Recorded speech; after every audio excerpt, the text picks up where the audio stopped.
শব্দটা খুব চেনা চেনা লাগতেছে, তাই না?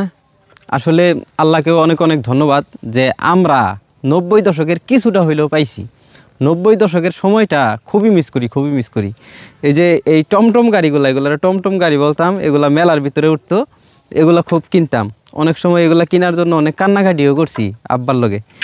তারপর পটকা আরও অনেক কিছু আছে, এগুলো সব কিছু আমার সংগ্রহে অনেক কিছুই আছে, প্রয়োজন হলে এক সময় দেখাবো।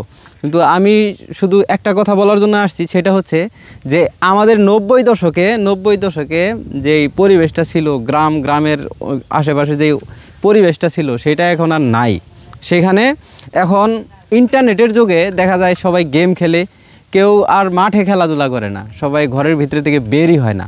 আগেকার যুগে 90 দশকের পোলাপানরে ঘরে রাখাই যাইতো না, মাঠে মাঠে খেলতে যাইতো। ওদেরকে মাঠে যাইতো, সবসময় মাঠে থাকতো, খেলতো, এই জন্য বকাবকি করতো।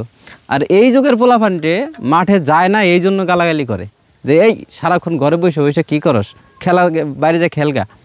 তো আসলে সময় খুবই পরিবর্তনশীল। আর এখন এই 2025-এ এসে আমার একটা কথাই মনে হচ্ছে যে সেই সময়কার 90 দশকের যে সময়টা, সেটাই বেস্ট ছিল। মানুষের ভিতরে যে আন্তরিকতা ছিল, মানুষের যে ভালোবাসাটা ছিল, সেটা এখন আর নাই। এখন এক জায়গায় বাড়ি থাকলে এক এলাকার মানুষ আরেক এলাকার মানুষ চিনেই না। কিভাবে চিনবো? ওই যে 90 দশকের পোলাপান যেভাবে খেলাধুলা করতো, তারা এক এক এলাকার পোলাপানের সাথে মিশতো, তাদের সাথে একটা বন্ধুত্ব হইতো। এখন আর সেটা হয় না। তো যদি টাকা পয়সা অথবা কোনো কিছুর মাধ্যমে সেই সময়টায় ফিরে যাওয়া যাইতো, তাহলে আমার মনে হয় আমি সেটাই করতাম। দেখেন, এগুলা আসলে সাউন্ড না, এগুলা হচ্ছে আবেগ।